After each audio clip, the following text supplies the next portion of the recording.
Hoy, 13 de enero de 2023, continuamos el estudio de Un teósofo mira al mundo del señor N. Sri Ram en su página 75 completa del libro 79 y en el párrafo el concepto de unidad. Hay una beatitud y un poder más allá de nosotros mismos que vienen en ayuda de aquellos que están preparados para recibirlos. Volvámonos hacia aquellas grandes fuentes de las cuales emanan incesantemente la fortaleza y la inspiración para todos los que, olvidando el yo, están resueltos a aprender y a compartir sin reservas. Y entonces veníamos hablando escribiendo. En este caso, aunque él lo habló, recuerden que eso fueron conferencias de él.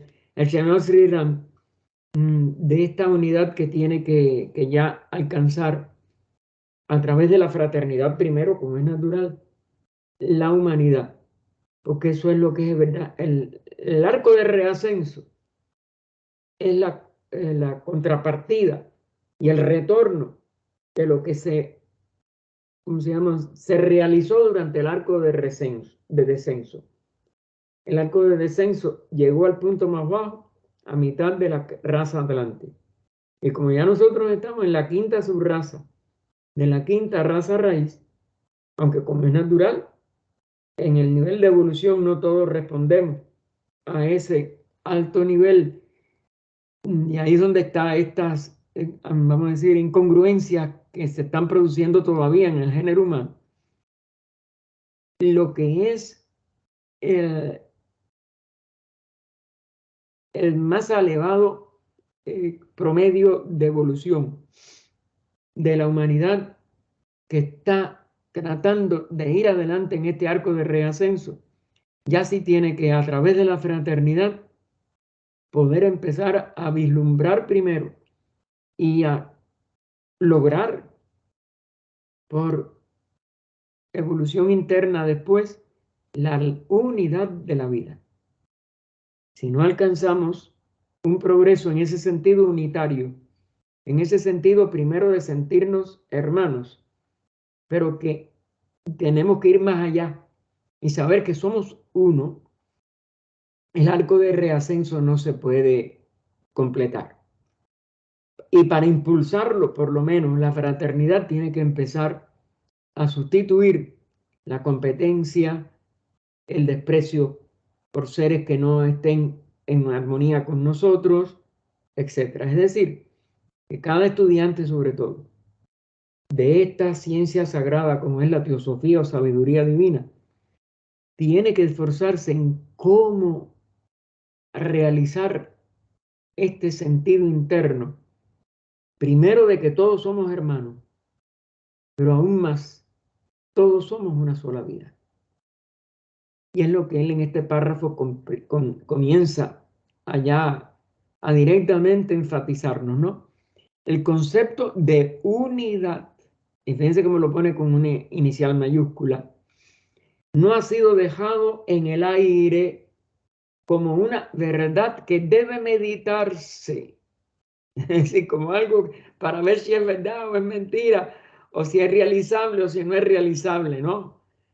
No hay que meditar en ella, sino que se ha llevado a cabo para conquistar una perfecta interdependencia entre las cosas y los seres. Porque la unidad no se va a poder descubrir en nosotros mismos si no está precedida por esa comprensión de que somos todos interdependientes. Claro, porque somos parte de una sola vida. O somos expresiones de una sola vida. Pero estamos interdependientes. Nadie puede prescindir de otro ser.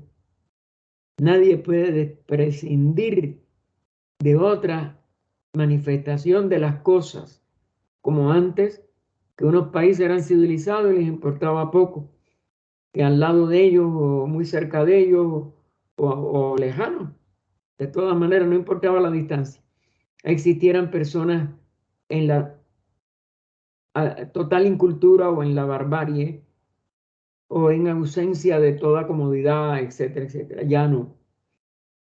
Todos los países, todos los seres humanos tienen que realizar la interdependencia. No podemos prescindir de nada ni de nadie. Todos somos una pieza de un rompecabezas, que es la unidad de toda la humanidad. Que hay que luchar mucho para llegarlo a realizar como la ley, correcto. Indudablemente que no es fácil todavía. Y que aún la fraternidad carece de mucha expresión entre aún las sociedades fraternales, aún las naciones que tienen intereses y interdependencia también económica, política, social. Y todavía falta mucho por avanzar. Pero ya una gran parte de la humanidad, teóricamente al menos, se da cuenta que es inevitable, que somos interdependientes, que lo que perjudica a uno perjudica a todos, que lo que beneficia a uno beneficia a todos, y que hay que como dijéramos, que hacernos cada día más responsables con esa interdependencia y cumplir cada uno su deber, o sea, su dharma. Porque es la ley de que esa unidad ya tiene que ser reconocida y practicada hasta un punto, aunque sea. Consiste esa interdependencia en un sistema que se califica de social religioso. Es decir, la parte humana, la parte que se manifiesta en leyes, en sociedad, etcétera, también es independiente.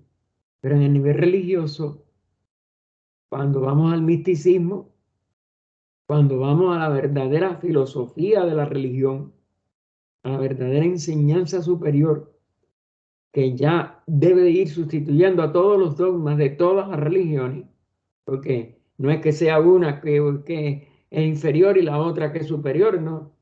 Es que toda la humanidad ha tomado la religión en un sentido dogmático. Ya eso tiene que ser sustituido por el verdadero impulso de religarnos, de volver a comprender que somos esa unidad. Y continúa él, un sistema integral que tuvo en cuenta las diferencias naturales. La expresión, por el contrario, no solo esas diferencias naturales tienen que ser comprendidas, toleradas primero, respetadas después, admiradas en sus respectivos valores, sino que esas diferencias se van a hacer que aún cada ser, para llegar a esa autorrealización de su verdadera naturaleza interna, va a poder aprender a expresar su expresión única. Porque esas diferencias no son de meras, como éramos, de meros aspectos secundarios que podemos ir más o menos soslayando, ¿no? Cada ser va a expresar algo que ningún otro ser va a expresar en lo más alto de su evolución. Y empieza por estas diferencias naturales, como él la pone aquí.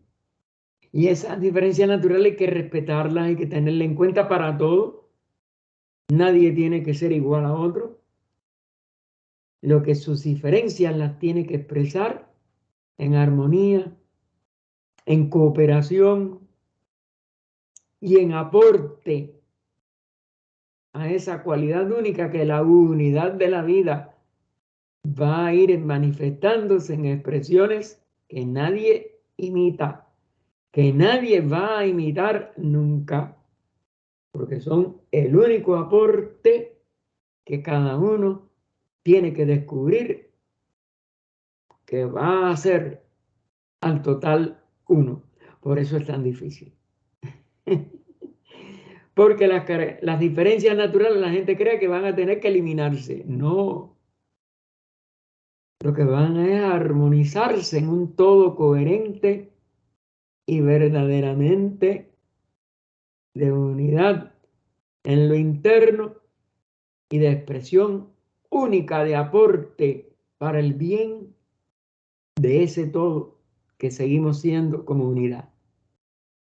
La sociedad se dividió, ahora él va a explicar lo que habíamos ya hablado algo de ello en una parte anterior. La sociedad se dividió de acuerdo a las funciones. Esto es lo que yo les insisto cuando tratamos de comprender lo que es la jerarquía, tanto de la fraternidad de adeptos como de cualquier otra, la logoica, la dianchojánica, etc.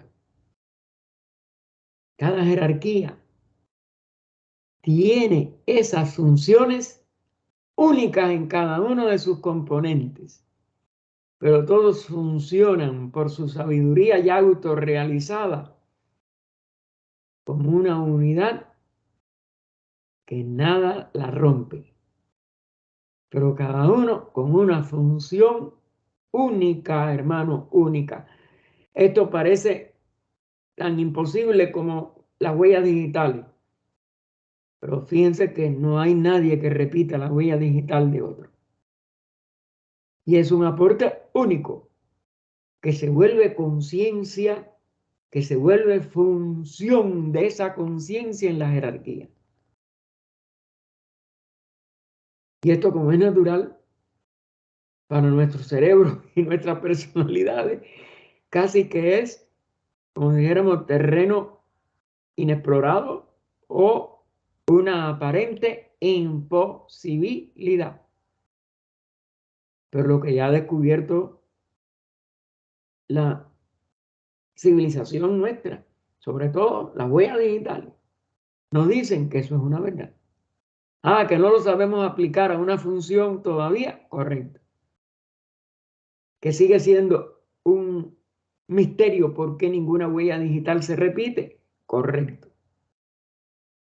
Pero cuando estudiamos teosofía, empezamos a darnos cuenta que el problema es que son funciones.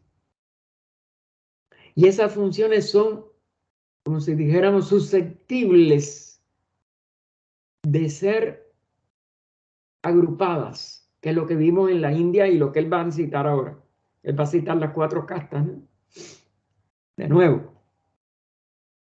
Y las 4 castas son precisamente funciones únicas, agrupadas dentro de una estructura social que se expresa cuádruplemente. Porque claro, hay números muy sagrados. La Sagrada Tetractis no es nada más que una cuadratura, son 4 aspectos. Las tríadas divinas de Padre, Hijo, Espíritu Santo, Brahma, Vishnu, Shiva, etc. Se dan cuenta que son agrupaciones de la unidad, manifestando funciones diferentes.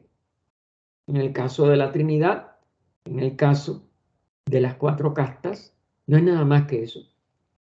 Pero la verdadera jerarquía sigue siendo una unidad. Y tiene la sabiduría de esa unidad. Y funciona totalmente, agrupando los 4, los 3, los que sean, los 7, los 12. Esos números sagrados de toda la antigüedad. Son funciones cuando se pueden penetrar en su utilidad. Porque en la manifestación las funciones tienen que estar así agrupadas, totalmente armonizadas y funcionando con cada una su tónica y dentro de cada función una unicidad de cada expresión componente de esa función. Y eso es lo que es una jerarquía. Y que es muy difícil de poderlas concebir. Por eso es que hay tantos errores y por eso es que hay tantos dogmas todavía en la ignorancia de los dogmáticos.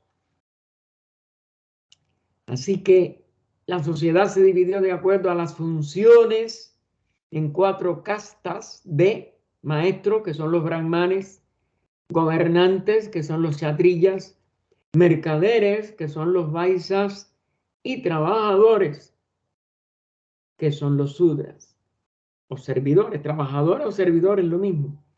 Y eso es lo que dice la llamada brahmanas, kshatriyas, vaisas y sudras. Esa es una nota del traductor. Él nada más que lo dijo de esa manera.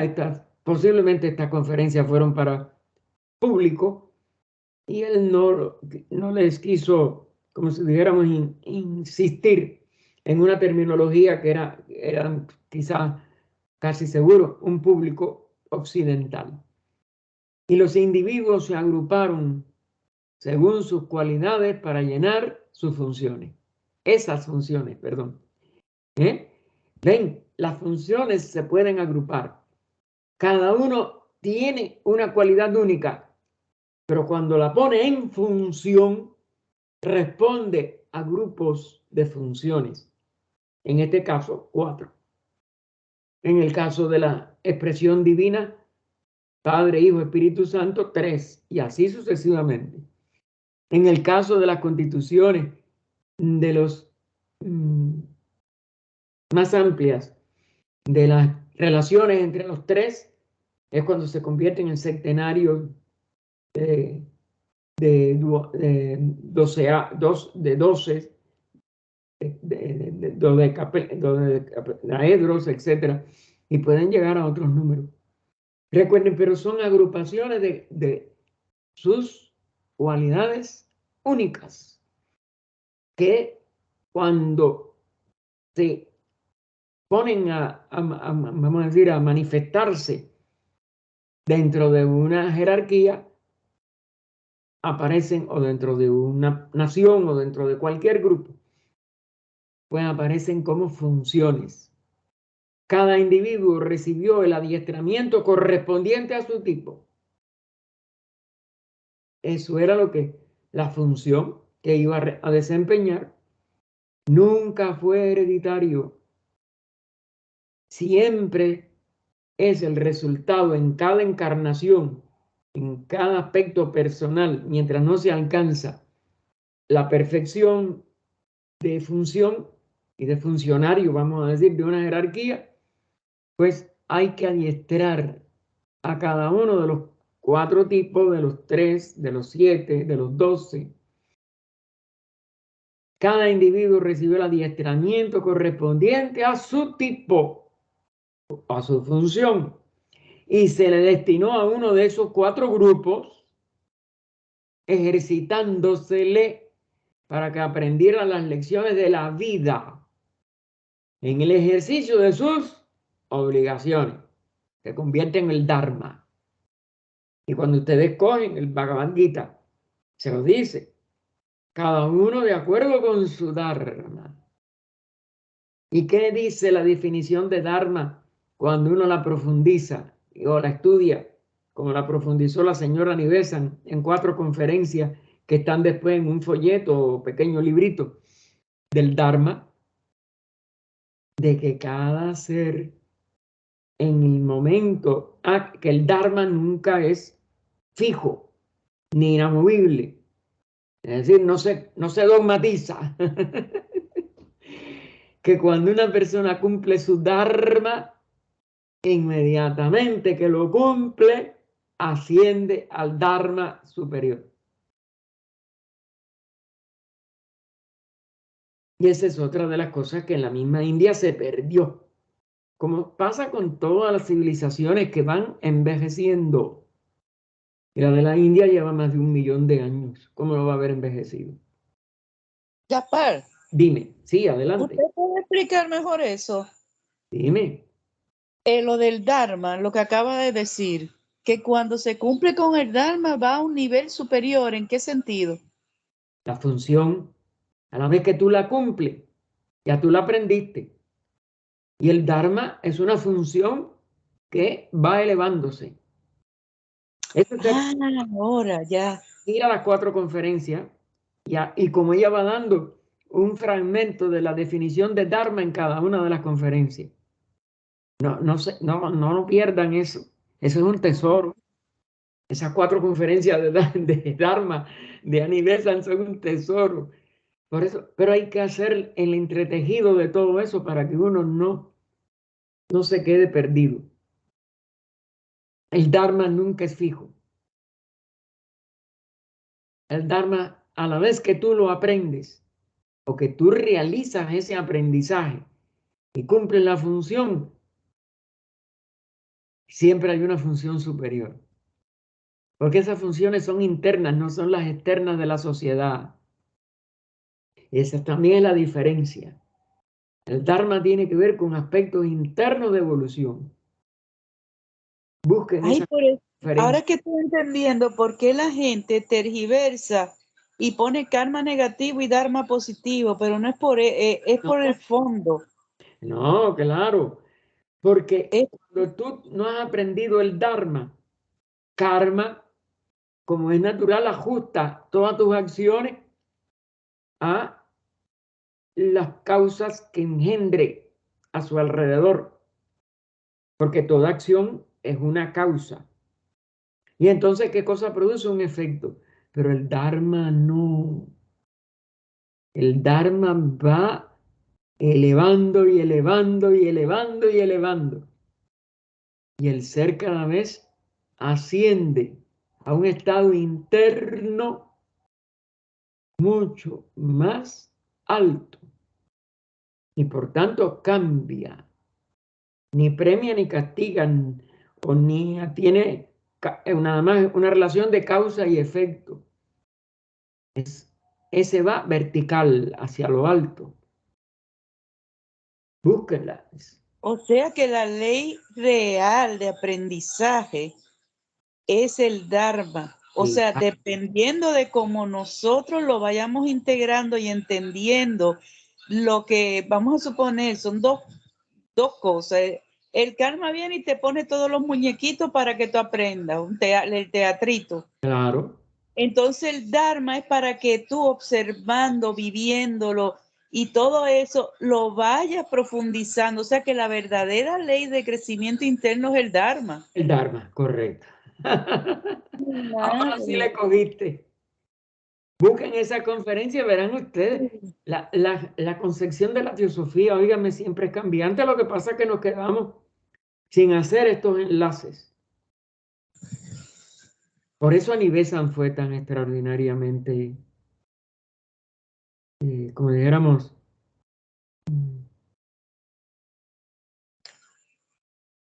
útil al trabajo de la sociedad. Ella fue un coloso. Los que no aman a Anivesan están perdiendo. No porque yo me meta en las cosas que pasaron entre personalidad. Ella tenía su personalidad igual que cualquiera. Ella pudo meter la pata igual que George. Pero George fue el que se separó. Ella resistió. Hermano. Esa es la gran diferencia entre George y Annie Besant. No es que ella fuera mejor, es que ella pudo resistir mucho más y ella siguió adelante aunque le hubieran dicho lo que le hubieran dicho.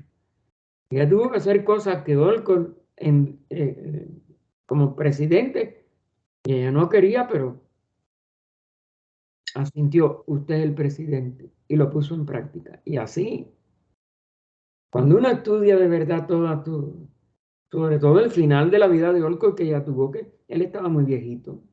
Y como todo ser humano cometió errores, más nada.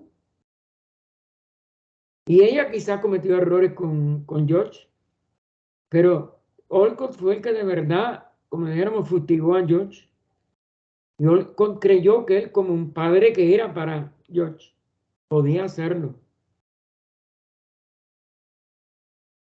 Pero después todo se tergiversó y la Tingley fue una persona muy, muy personalista y enormemente perseguidora de los que no pensaban como ella, ¿no? tuvo sus virtudes como todo ser humano. Y era teósofa como todos los que estudiaron teosofía hasta un punto. Pero no justificar todo lo de la Tingley también ha hecho mucho daño a estas líneas que hoy critican y siguen condenando. Ella pagó una firma de detectives privados para que poder expulsar de la sociedad a Annie Besant o por lo menos hacerle pasar el ridículo a Annie Besant y a Liz Bitter. Los acusó de cosas horrendas. Así que no, tenemos que ser mucho más equilibrados. Y eso no significa de que digamos que ahora ella era un diablo o que tenía a Satanás detrás. Ninguna de las exageraciones. Pero de que fue muy apasionada y de que George fue muy apasionado y que George 2 veces desobedeció. Primero a HPV, que le pidió venga para diar inmediatamente. Y después a Olcott. Eso es innegable que cometió esos 2 errores. Y habría que ver si de verdad tenía que morir tan joven. Porque de esa primera vez que... y ustedes saben que ella era imperiosa en su manera de expresarlo. Porque Blavatsky sabía que se tenía que ir de la India para siempre y todo. Quería que George fuera el que fuera a apoyar allá a Olcott. Y él se fue para América del Sur y fue donde cogió la enfermedad que lo mató. ¿Fue karma? De todas maneras iba a pasar. ¿Quién lo puede saber? ¿O fue porque él no fue? Y cuando muere Blavatsky, él le vuelve a pedir, le renuncia la presidencia. Y él no fue a diario entonces. Olcott se repuso o el maestro lo inspiró y le dijo que no, que ya él no renunciaba. Y quizás eso también fue parte de lo que George, su personalidad lo... Ya le digo, yo no juzgo a ninguno de los 3, ni a ninguno de los 4, ni a ninguno de los 7. Pero ni a Besant, Liz Bitter lo expulsaron. Gina Raza renunció en solidaridad con Liz Bitter porque estaba de acuerdo que Olcott estaba equivocado. Y vino a América a hacer lo mismo que hizo Liz Bitter. Después que pasó todo. Pero bueno, la misma enseñanza que dio Liz Bitter aquí para quitar la mojigatería que había con el problema del sexo aquí en este país, que no se ha quitado. Y que sigue siendo dogmático y que no. Y que no puede ser así. No puede ser libertinaje tampoco, estamos de acuerdo. Pero los dogmas de toda esta línea, ¿cómo se llama? ¿Cómo se dice? Puritana, de aquí de Estados Unidos, que en Inglaterra, porque eso es una herencia de Inglaterra, eso no resuelve el problema. Resuelve el problema investigarlo, resuelve el problema que cada uno por sí mismo no haga lo que su deseo o su cuerpo de deseo le instiga. Esas son 2 cosas diferentes. Y que hay que espiritualizarlo, hay que espiritualizarlo. La materialidad nunca va a ser, como se dice, y ni el libertinaje, nunca va a ser solución al problema. Pero la represión y el que no se les diga a los niños y el que no puede hablarse y que no se puede decir tal cosa y que no se puede decir lo otro, todas esas prohibiciones van al fracaso y van a la degeneración de esta humanidad. La humanidad tiene que madurar y tiene que saber que los deseos son incorrectos y tiene que aprender a ver eso es lo que es, como dice Krishna allí. Si tú tienes el deseo, si tú eres egoísta, si tú eres esto, si tú eres lo otro, tú lo tienes que ver por ti mismo, no condenarlo, no justificarlo, no degradarte al libertinaje, pero tú no lo puedes, o sea, darle un portazo y decir que no existe. ¿Se dan cuenta todas las exageraciones que siguen hoy en el mundo, debatiéndose entre materialismo y dogmatismo? Y el materialismo se vuelve otro dogma, más nada que eso. Bien, Y perdonen la digresión, pero el problema es que en todo lo que estuvieron envueltos, sobre todo las acusaciones contra Besant, Leadbeater, etcétera, están metidos en toda esa mojigatería de este país y de Inglaterra, de los dos. Los dos eran dos caras de la misma moneda. Y Olcott en su vejez no pudo ver aquello de una manera, pero bueno, ya él estaba muy viejito. Y ni a Besant ni el mismo Leadbeater nada más le dijeron, no, usted no tiene razón. Cada uno, ninguno se fue de la sociedad, ninguno hizo otra sociedad. Y desgraciadamente George dividió la sociedad. Y la última carta que le trajo a la misma Nivesa, que es el testamento teosófico, que así se le llama, de HPB, ¿cómo termina? Manteneos unidos. No permitáis que esta mi última encarnación sea un fracaso. Había que mantener la unidad por arriba de todo. Olcott fue el que expulsó y esto y lo otro. Lo aceptaron, lo callaron. Nada más le dijeron, usted no tiene razón, en el caso del Leadbeater. Y Guinareaza le dijo, sé que no es verdad, yo renuncio. Pero no dividieron el movimiento. Estos son los principios que hay que seguir, lamentablemente, manteniendo. Ahora, eso no significa que nosotros condenemos a Olcott o digamos que, como estaba decrépito, debe haber renunciado. O él tenía la bendición de los maestros y él siguió, él fue el designado. ¿Se equivocó? Había que aceptar el error. Jones no estaba de acuerdo, debió haber aceptado el error y esperar a que pasaran las cosas y después mantener la unidad. No. La primera división de George, muere George a los 2 años y a los 2 años se vuelve a dividir y ya hay 3 grandes sociedades teosóficas por gusto. Mire que se ha hecho para unirnos. Siempre surgen los intereses, el personalismo, y se queda en conferencias de que hay menos animosidad. Ok, correcto. Pero la unidad no se ha restablecido.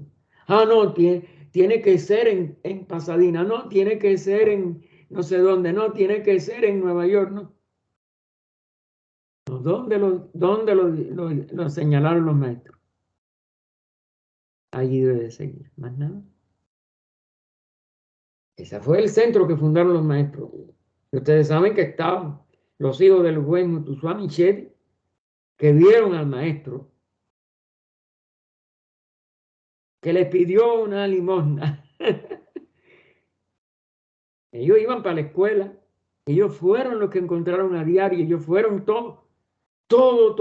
Y el padre de ellos fue el que dio para que Olcott y Blavatsky pudieran dar en la entrada. Ellos no tienen dinero ni para la entrada.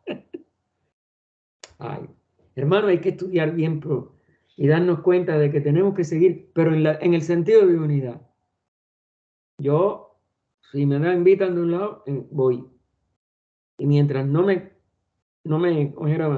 cuquen de hablar horrores de Anivesa o de Leadbeater, yo encantado con ellos.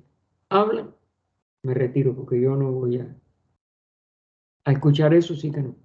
Hacerme cómplice en silencio tampoco. Y a yo, como dijéramos, hablar en una casa ajena, menos todavía. Lo sigo manteniendo en eso, y si puedo, y fue lo que seguí. Seguí estudiando hasta que se enfermó Nicolás. Y bueno, ¿qué vamos a hacer?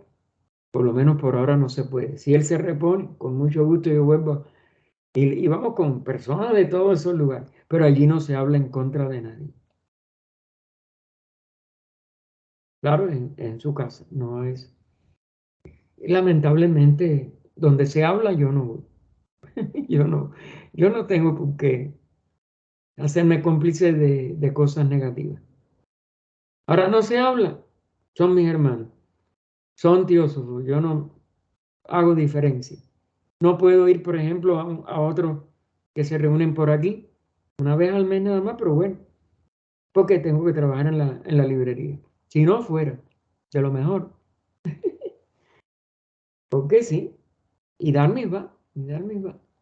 Y yo iba mientras trabajaba los domingos en la librería. Ahora no puedo, pues tengo que trabajar los sábados. Bien, cada individuo recibió el adiestramiento correspondiente a su tipo y se le destinó a uno de esos 4 grupos, ejercitándosele para que aprendieran las lecciones de la vida. De la vida. Esas son las lecciones que hay que aprender en el ejercicio de sus obligaciones o funciones. Porque hay una obligación, una función es una obligación, es un dharma. ¿Se dan cuenta? Y ese que vimos los 4 dharmas principales, porque eso se subdivide después hasta el infinito, hasta que alcanzamos la autorrealización total. De todos modos, ese era el principio general subyacente en las divisiones de castas que después se dogmatizaron. A la vez que se dogmatizaron, se convirtieron en un sistema de explotación, no de funciones. Y en la división de cada vida individual. Fíjense, la división de cada vida individual sigue siendo un solo individuo, pero tiene estas 4 etapas. En 4 etapas de, cuando empezamos de muchacho, estudiante, de amo, de hombre libre y de renunciado. Cuando el traductor nos dice, es decir, que había renunciado a la vida mundana. Es decir, empezamos a estudiar y podemos entonces dominar nuestra dirección de nuestra vida, que es la que entonces tenemos que empezar a purificar, a elevarnos internamente. Y nos vamos liberando. ¿De qué? De nuestras limitaciones, de nuestras ataduras, de nuestras tendencias a la vida, vamos a decir, a la continuación de las reencarnaciones, etcétera. Y podemos ser después, aquí está traducido para mi entender incompletamente, de renunciante. El que sale de este mundo. ¿Quién es un renunciante? El adepto. El que se libera de toda la vida mundana. Pero también ¿de qué se libera? De su propia individualidad que se siente separada. ¿De qué? De la vida una. Y eso es entrar en la única realidad. O sea, esa es la autorrealización. Que puede entonces aportar lo único que de verdad es importante para dar su cualidad única a la totalidad, pero que no está enlazada a nada del mundo, a ninguna encarnación, a ninguna forma separada, a ninguna otra función que no sea la de la jerarquía dianchohánica en la que entra conscientemente en esa unidad. Es como lo veo. Pero creo que Sri Ram, claro, lo veía mucho más profundamente, porque él era un ser extraordinario. Pero creo que es lo que él quiere decir hasta cierto punto al menos.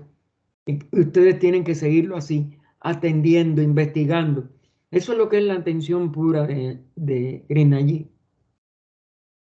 Puede que el plan no haya sido realizado como se le concibió, porque mientras somos estudiantes, estamos aprendiendo a descubrir ese plan de evolución de nuestra propia desarrollo, etcétera. Nosotros pasamos por todas estas 3 etapas también siguientes. Es decir, aquí están las mismas 4 castas, pero vistas desde la evolución interna. Estudiante de uno mismo. Es decir, empezar a saber quién soy y poder entonces empezar a guiar nuestra propia búsqueda por nosotros mismos, no por los deseos. Seguimos siendo esclavos, sino como el que toma en sus manos esa búsqueda, el que toma en sus manos esa investigación, el que toma en sus manos ese aprendizaje para la función superior. Y entonces se da cuenta de que el mundo no nos ofrece nada. Y es entonces el renunciante. El verdadero ser que no necesita nada de este mundo. Por eso él pone renunciado, porque ya se autorrealizó. Y se autorrealizó como la vida total, pero con una capacidad de funcionamiento único, que aporta al todo. Puede que el plan no haya sido realizado como se le concibió, claro, porque ¿cómo lo concebimos? Con la mente. ¿Y la mente dónde está? En la separatividad. Pero aún en el caso de que así fuese, a pesar de su degeneración posterior, es decir, el plan no era lo que de verdad tenía que lograrse, lo que de verdad tenía que hacerse para aportar a la humanidad, ha tenido mérito de haber durado por miles de años. Él se está refiriendo ahora a las castas de la India que completamente se dogmatizó y fracasó en ese sentido, pero degeneró ¿en qué? Degeneró en una mera, como dijéramos, en un mero dogma hereditario. Los dueños de los brahmanes, digo, los hijos de los brahmanes eran brahmanes, no. Tiene que hacer todo este proceso. Estudiante, amo, hombre libre, renunciante. El renunciante es el único que es un brahman. ¿Cómo funciona? Pero a la vez que el padre se lo da al hijo, el hijo se hace dueño de todas las otras 3 castas, etcétera, etcétera, y nadie puede variar su casta. El dogma degeneró. Pero bueno, eso fue, fíjense, porque el problema es que los historiadores, los filósofos, etcétera, actuales, todos le dan a la India unos 4.000, 5.000 años, 6.000 años de antigüedad, ¿no? Son 1.000.000 de años. Y la degeneración vino mucho después de cientos de miles de años. Entonces ha tenido mérito de haber durado por miles de años. Nos pone aquí el señor Sri Ram. Y habría que agregarle miles de miles de miles. Creando un orden social donde en otras partes vemos hoy un caos social. El caos del libertinaje, el caos del desorden, el caos del dogma. Recuerde, va de lo más dogmático a lo más libertino. Y el libertino quiere que los dogmas no vuelvan, pero para ser libertino. Y los dogmáticos no quieren que el dogma cese para combatir a los libertinos. Pero nadie lo hace por la unidad de los dos extremos.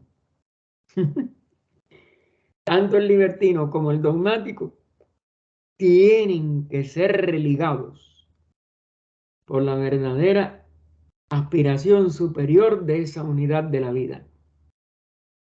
Y por esa renunciación a lo mundano, por ese estudio para poder ser un hombre libre, para poder dominarnos a nosotros mismos y liberarnos de nuestras dependencias. Y entonces poder no necesitar una encarnación más aunque uno la haga después como una nirmanakaya para seguir ayudando a los que están presos en toda esta vorágine de pares de opuestos, aparentemente irreconciliables.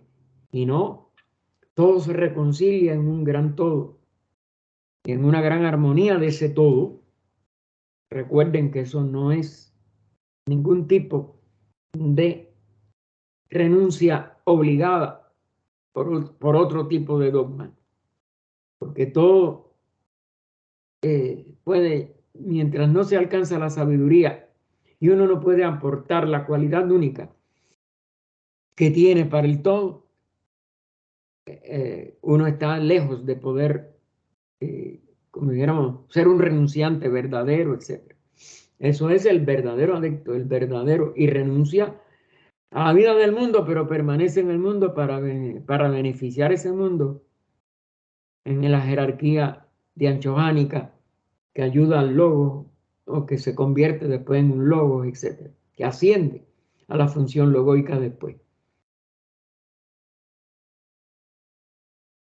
Así que este es el resumen que él hace de toda esa historia verdadera, de la verdadera India y de la verdadera raza nuestra, que es la raza de toda esta humanidad que tiene 5 sentidos. Recordemos también eso.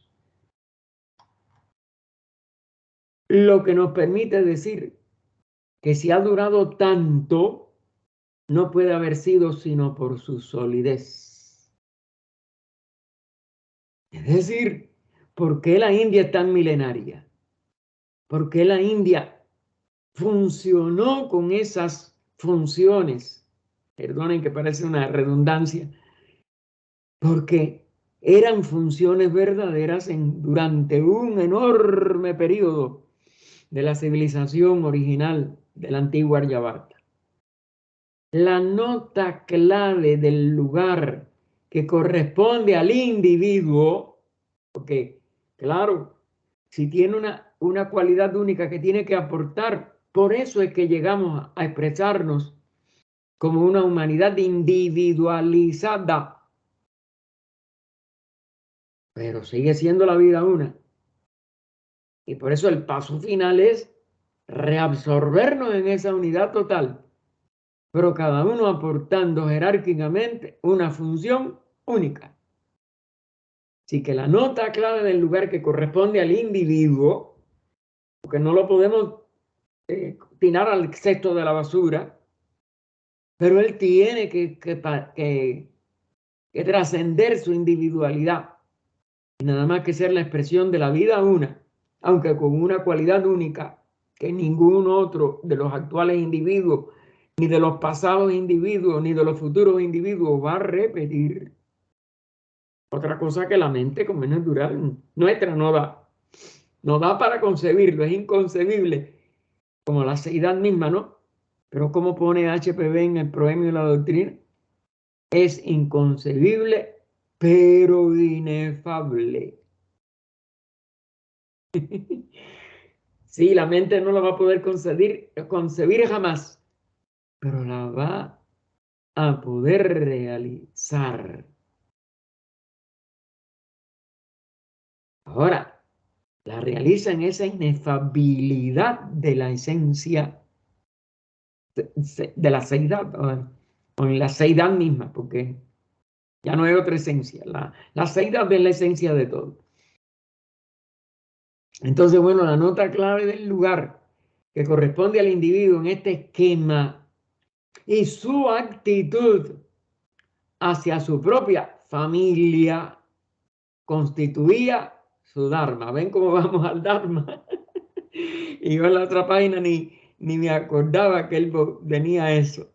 Ya hace muchos años que estudié esto, yo no me acuerdo de nada, pero lo olí, aquí viene lo del Dharma, porque para poder salir de los niveles en que el karma nos trae a sucesivas reencarnaciones y parece que son, como decir, infinitas, o nos parecen demasiado, ay, 777 de promedio, ay, no. Cuando se descubre el Dharma, empieza uno a dar pasos de gigante, de gigante. Y el karma queda totalmente supeditado a lo rápido que podamos nosotros verdaderamente aprender nuestro dharma, y enseguida que cambia, porque enseguida que lo cumplamos, vamos a no aprenderlo, no, pero sí, en cuanto lo pongamos en acción, vas a cambiar todos los días, vas a cambiar cada instante, cada segundo, porque en cuanto se cumple un dharma, ya ese no es el dharma de cada uno. Uno ha ascendido a un dharma superior y lo cumple, y el dharma superior te lleva a otro dharma todavía más superior. Esa es la escala ascendente, ese es el ciclo de reascenso, que entonces no hay quien lo pare. ¿Hasta dónde? Hasta lo infinito, hermano, porque la evolución no tiene ni principio ni fin. Y esa es autoconsciente dentro de la unidad de la vida y se acelera en la medida en que el Dharma sea puesto en acción y seas por eso susceptible o ya digno de poderlo elevar a otro nivel superior, y a otro y a otro y a otro, hasta el infinito.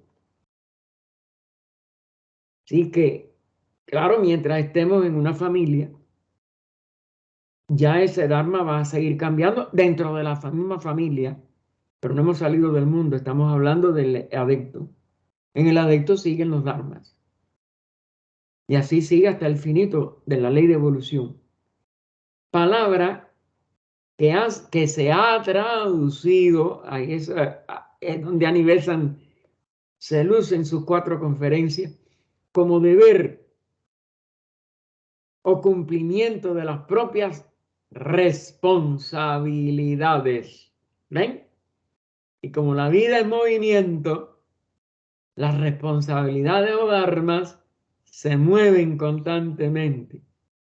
Por el mismo hecho de cumplirla, desaparece como tu dharma actual y entras en un dharma actual diferente, superior, más responsable.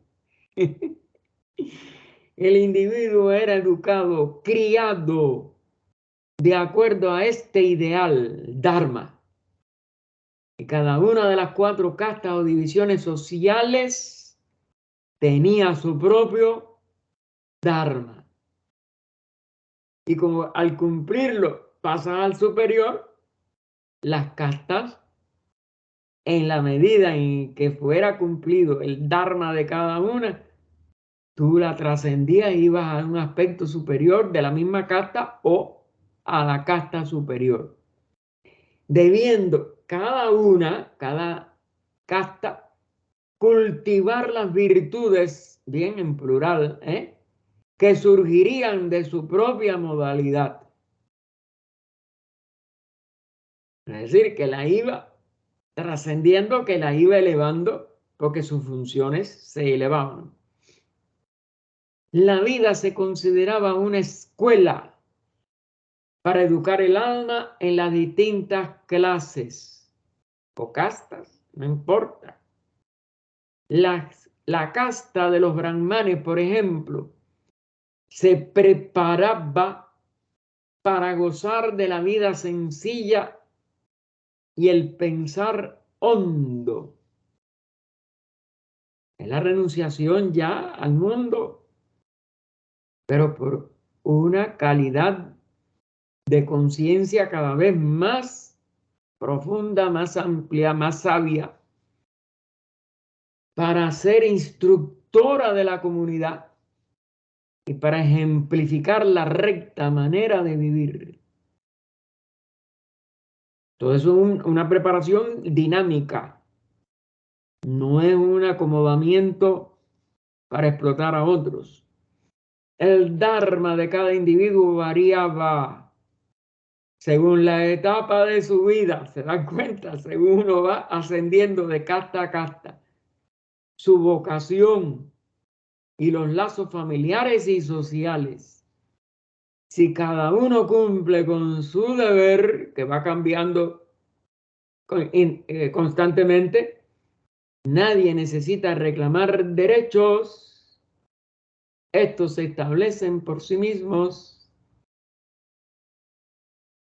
Es decir, es la consecuencia del cumplimiento del Dharma y de toda esa dinámica que va a seguir haciendo que el Dharma vaya, nunca se quede estático, porque la vida no es estática, la vida es movimiento, la vida es ascensión, la vida es funciones, en plural, así.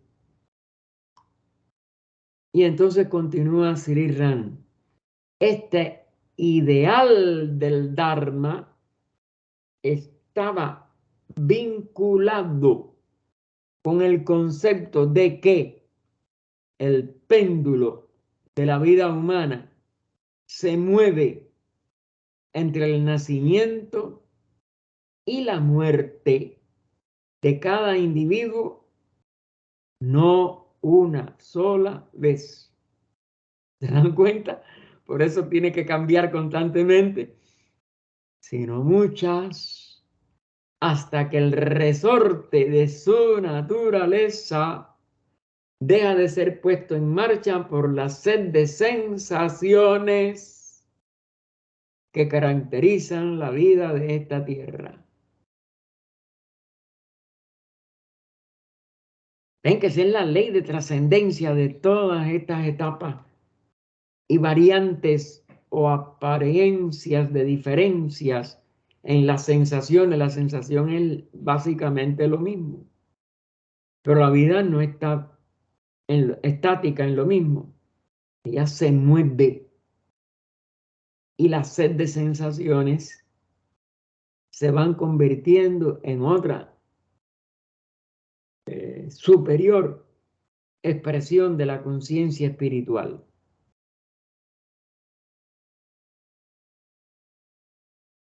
Y esa era la doctrina de la reencarnación también, que no es una repetición de la vida. ¿Qué vida puede ser igual a otra, hermano? Si tanto karma como dharma, como todo eso va variando.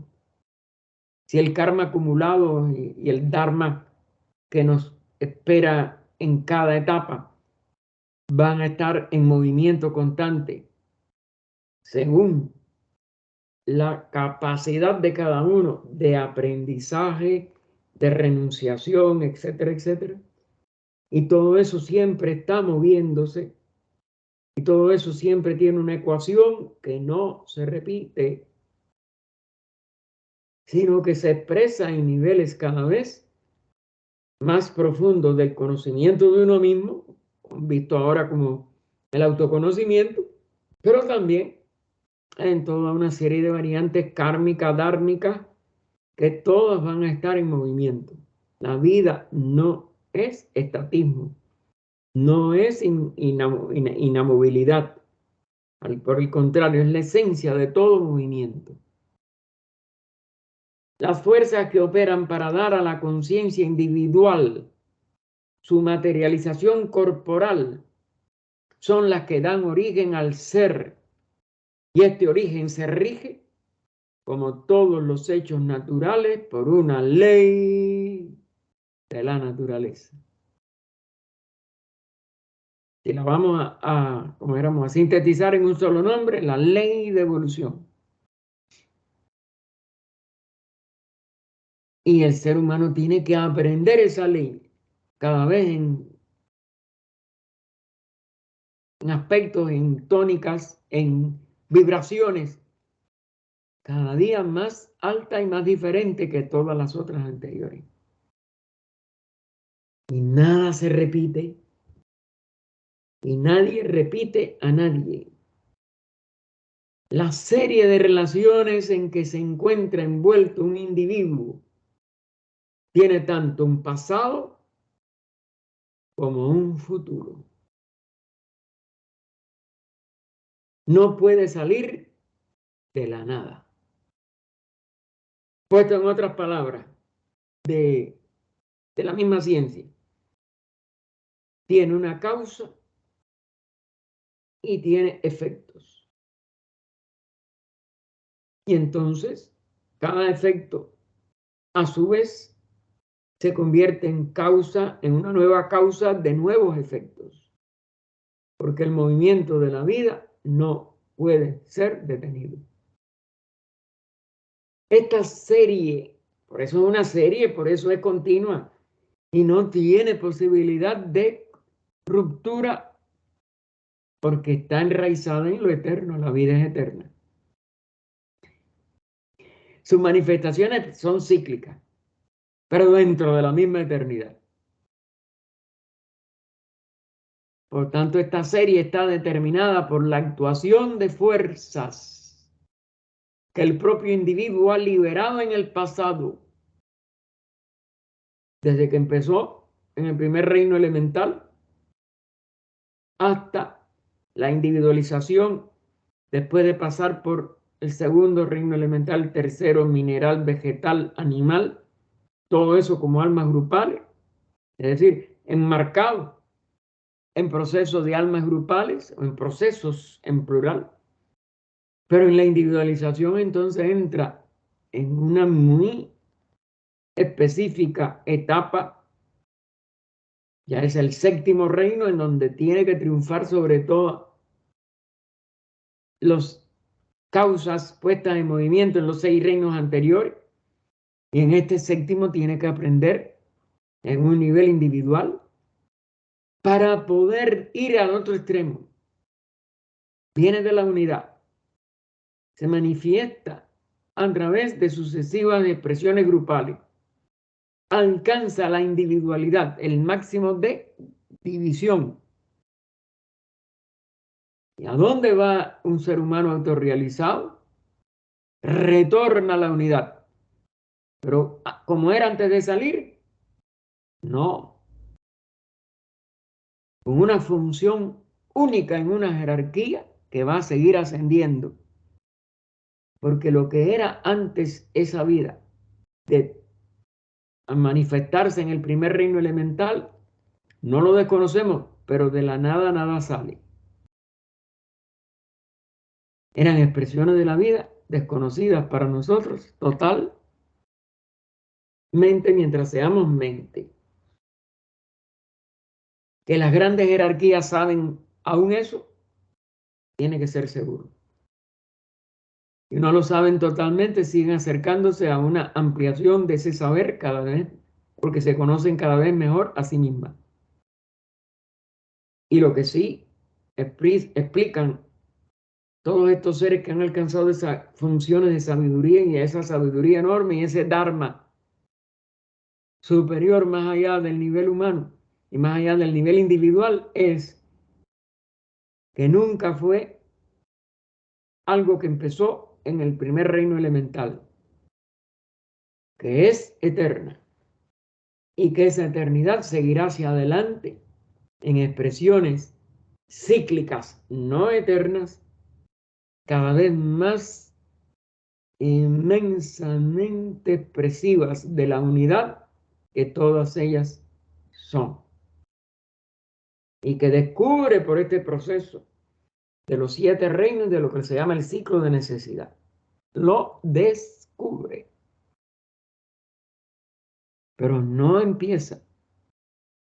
Sigue siendo una eternidad total que va más allá de los 3 tiempos, pasado, presente, futuro, pero que en los estados manifestados de los ciclos manvantáricos, cada vez, como si dijéramos,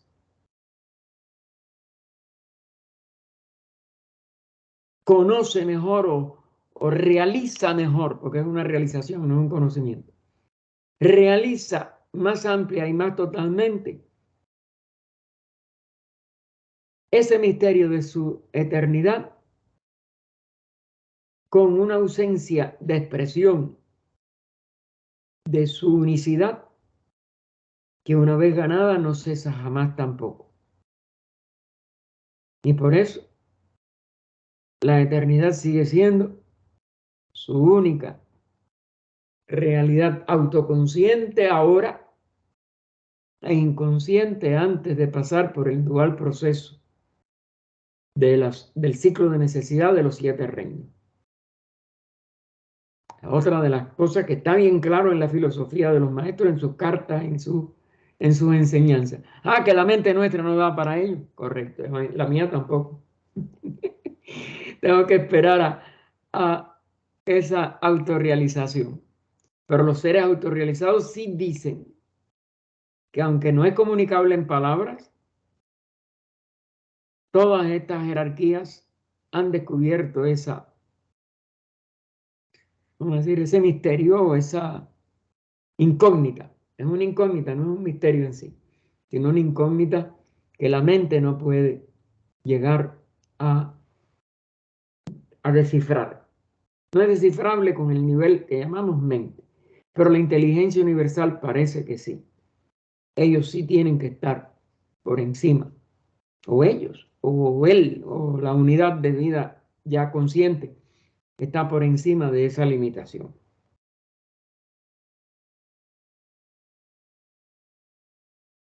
Bien, entonces la serie de relaciones en que se encuentra envuelto un individuo tiene tanto un pasado como un futuro. No puede salir de la nada. Esta serie está determinada por la actuación de fuerzas que el propio individuo ha liberado en el pasado y que actúan de acuerdo a ciertas leyes naturales invariables, que son las que vamos conociendo. Y la ley sabemos que no la podemos violar, que es invariable. Pero la tenemos que ir conociendo cada vez más profundamente, como es esta ley del Dharma, que reta a la mente y a la razón. De aquí que el individuo tenga que construir su futuro dando lo mejor de sí en el momento y lugar que se encuentre, en el presente y cumpliendo sus obligaciones. O sea, cumpliendo su Dharma. Si no, no se puede mover. O se queda atascado después de moverse hasta un punto. Es decir, que una de las cosas que aprende cualquiera que se va acercando a la autorrealización para liberarse del mundo y de los 7 pasos o reinos que este mundo nos ofrece como reto y como funciones a descubrir. Los grandes adeptos dicen que sí han llegado a poder desentrañar estas leyes y poderlas aplicar desde ellos mismos, desde su conciencia. Y aquí que el individuo tenga que construir su futuro dando lo mejor de sí en el momento. Lo mejor de sí. Esta es la única forma de progresar. Y lugar, momento y lugar, en el momento y lugar que se encuentre en el presente, que es lo único que vivimos, y cumpliendo sus obligaciones. Es decir, lo que la ley ya le entiende que es su Dharma. No puede escapar al karma. Solamente nos elevamos a través del Dharma más allá del karma y diluimos ese karma en cero. Mientras tanto, estamos presos en el pasado porque el presente no es consonante con el Dharma. Cuando no logramos ese Dharma, ni lo logramos empezar a moverse, el karma es el que nos mueve. Y nos mueve como ley de acción y reacción. El Dharma no. El Dharma tiene otra ley que solamente cuando lleguemos la descubriremos. Pero entonces karma se queda, porque no hay acción egoísta, no hay acción que vuelva a nosotros. El dharma se hace para el total, para los demás, para la vida una. Y por tanto karma no tiene ahí ninguna, porque no es una acción con un punto de surgimiento y por tanto con un punto de retorno. Porque karma es acción y reacción, dharma es una acción pura. Dharma va más allá del karma. Y por eso no hay acción con reacción, no hay deuda, no hay premio tampoco. Es decir, no es ni malo ni bueno, ni es retributivo positivo, ni es retributivo de sufrimiento o negativo.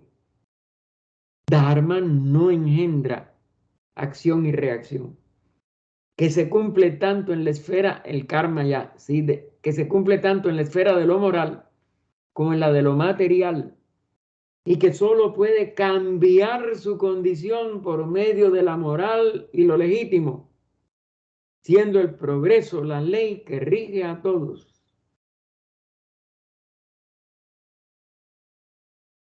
Es decir, que para escapar de karma tenemos nada más que descubrir los sucesivos dharmas que nos lleven más allá de esta ley básica de acción y reacción de los mundos inferiores.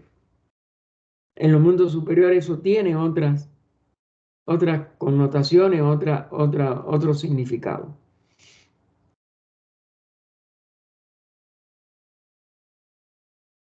No todos comprendieron, no, sigue ahora Sri Ram hablando del pasado de la India, no todos comprendieron estas doctrinas del Dharma y del Karma en toda su profundidad y sentido.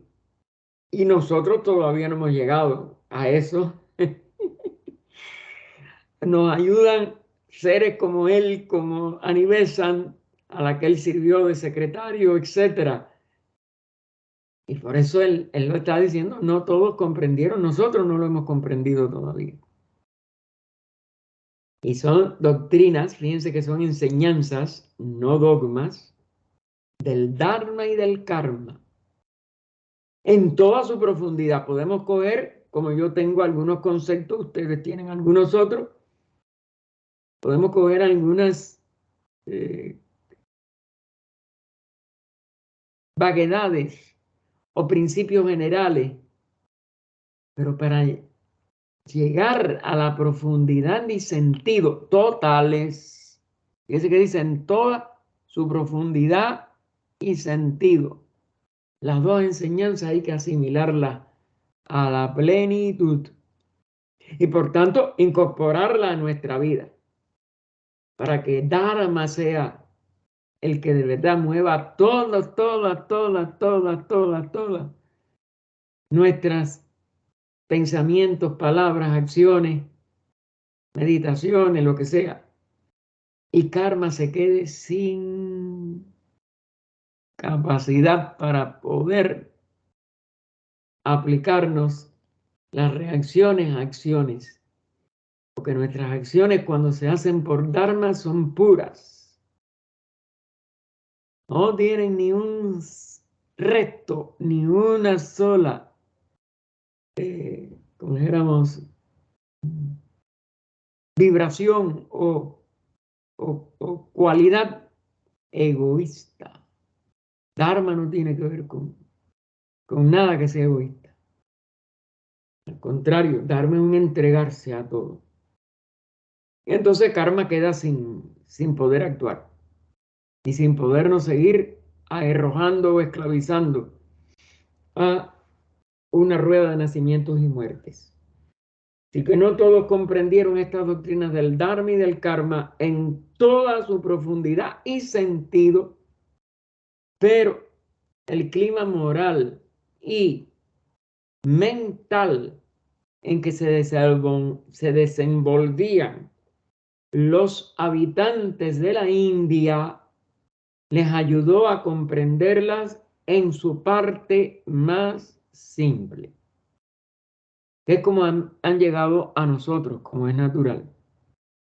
Quizás la primera que empezó de los autores teosóficos o de los conferencistas sobre todo, porque ella lo que hizo mucha labor desde su corazón hablando a los públicos, fue Annie Besant. Y por eso esas 4 conferencias son tan importantes, porque es una oportunidad de profundizar su comprensión.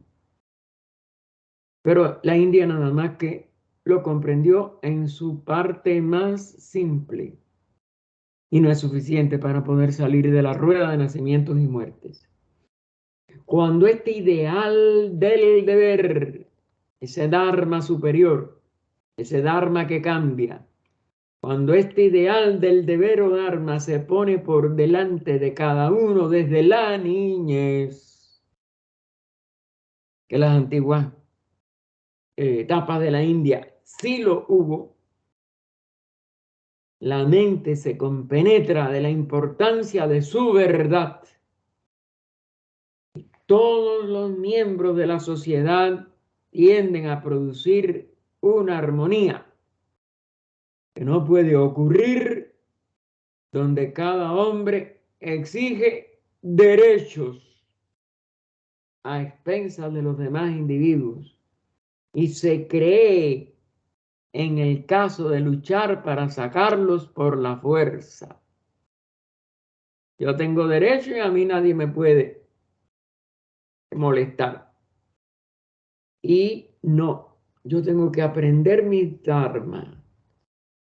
Ya les digo, no como un deber de afuera impuesto, como lo que yo descubro de mi función a realizar en pro de toda la humanidad.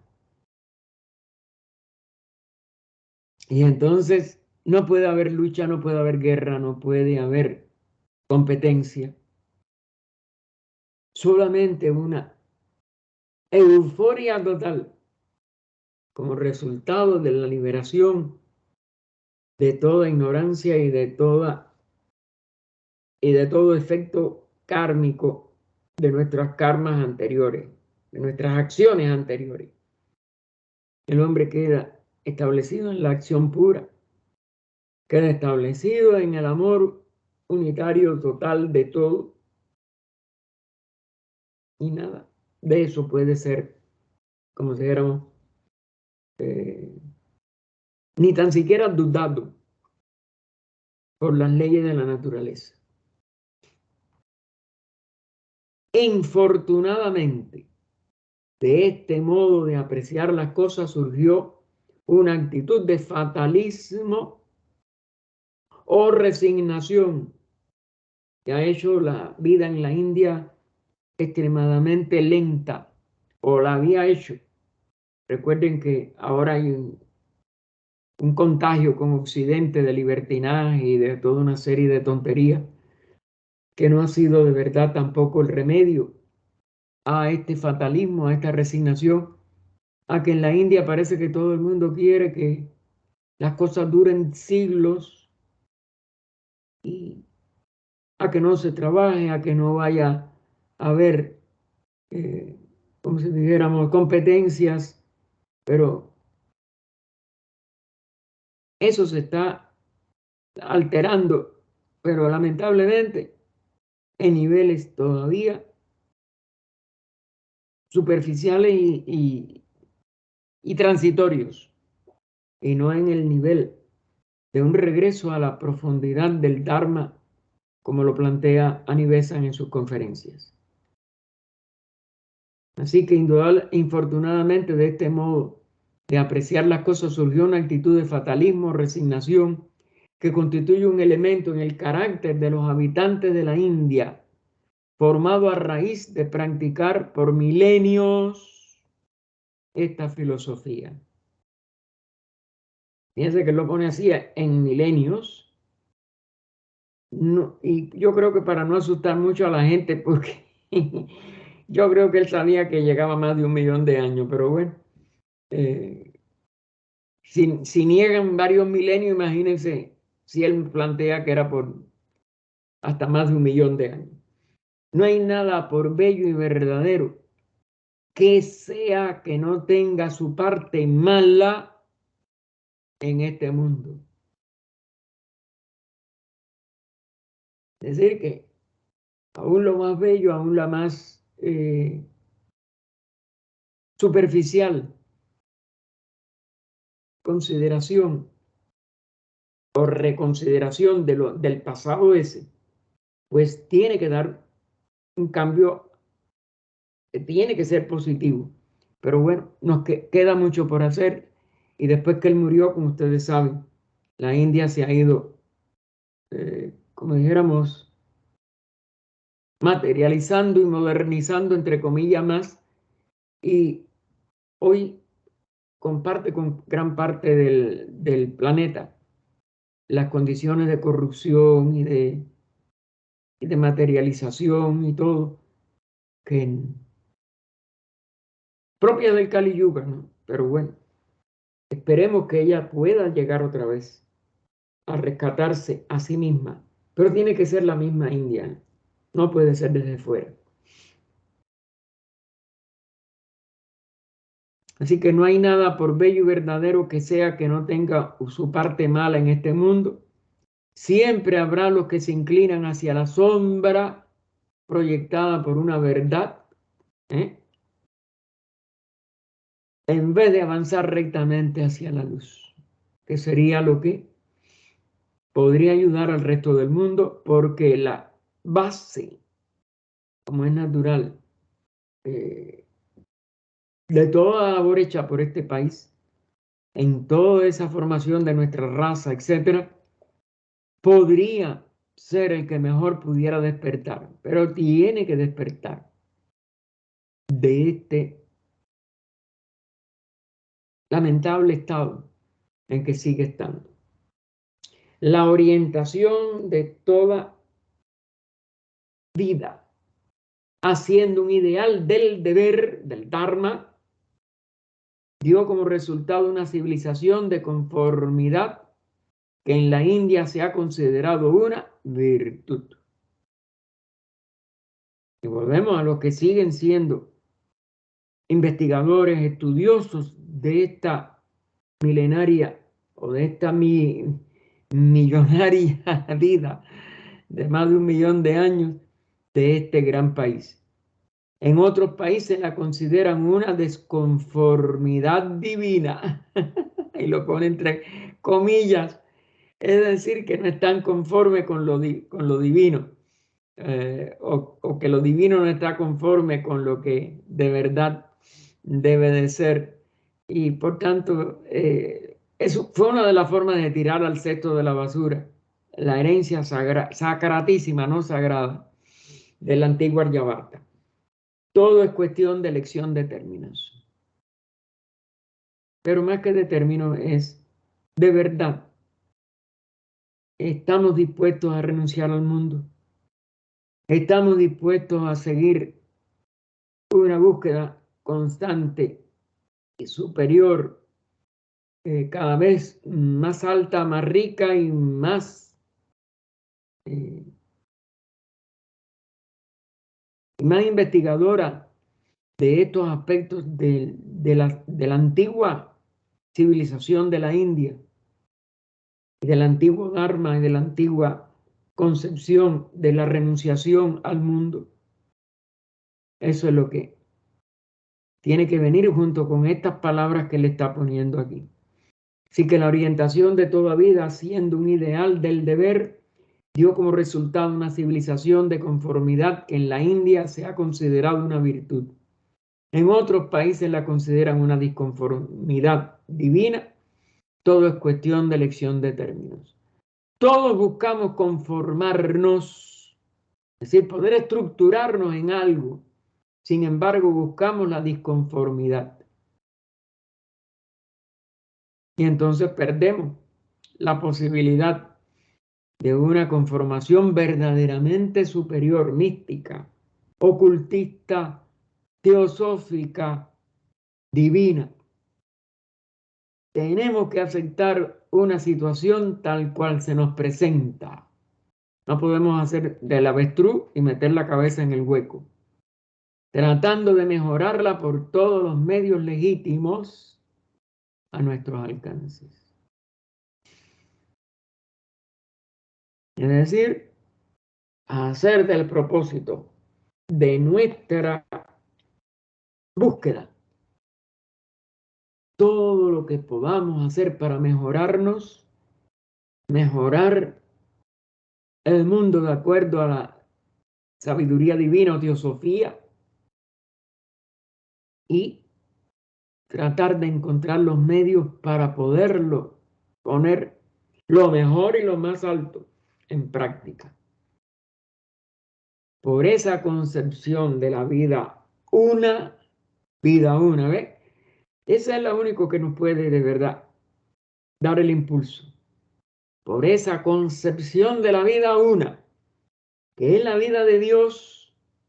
No importa que le llamemos Brahma, no importa que le llamemos esto, lo otro, o que digamos de lo uno, la vida de lo uno, o la vida una que es una, más nada. Solamente por esa concepción. Y es muy difícil alcanzarla con la mente. Tenemos que alcanzarla con el corazón unida a la mente. Y que por esa concepción de la vida una, que es la vida de Dios, que está en todo, ha nacido ese respeto hacia toda forma de vida que no puede destruirse, sino en el caso de grande necesidad.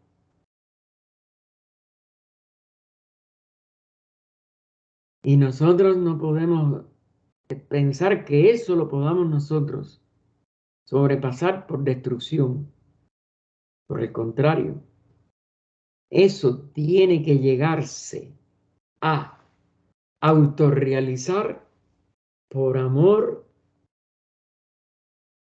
que exprese esa unidad en su integridad. La doctrina de la no violencia en su aspecto, por eso pone, ahí se puso la palabra otra vez sánscrita, el mismo, ahimsa, porque ahimsa no es solo no violencia como abstención, es indañabilidad en todos los niveles del ser. Es no dañar ni en una palabra, ni en un pensamiento, ni en un gesto, ni en un movimiento interno o externo de ninguna clase. Ahimsa. Indañabilidad. Porque la no violencia puede ser una extensión de violencia. Hermano, no es suficiente. Así que la doctrina de la no violencia o ahimsa, que busca no ofender, habla al corazón del hindú aún cuando no sea incapaz de ponerla en práctica o no sea capaz, ahí está esa doble, aunque sea incapaz de ponerla en práctica. Como el inglés, a quien se le suele acusar de hipócrita, mantiene una creencia que no traduce en su conducta. Somos incapaces de ahimsa. Y eso sí es una de las cosas que tenemos que nosotros tratar de realizar, no de descubrir, de realizar, que no hemos llegado a esa concepción. Vamos a dejarlo aquí, el párrafo final de la 77.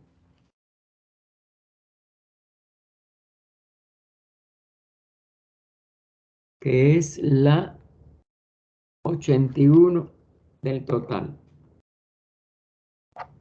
Y que empieza con las palabras, me perdonan, pero tengo que poner todo porque si no después...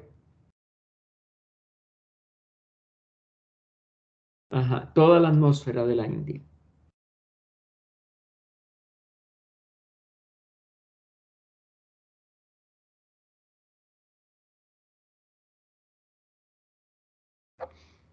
Oh vida oculta que vibras en cada átomo, oh luz oculta que brillas en cada criatura, oh amor oculto que todo lo abarcas en la unidad, Que cada ser que se sienta uno contigo, sepa que por lo tanto es también uno con todos los demás. Paz, paz, paz a todos los seres. Esperemos que en una hora podamos vernos. Déjame quitar ya la grabación.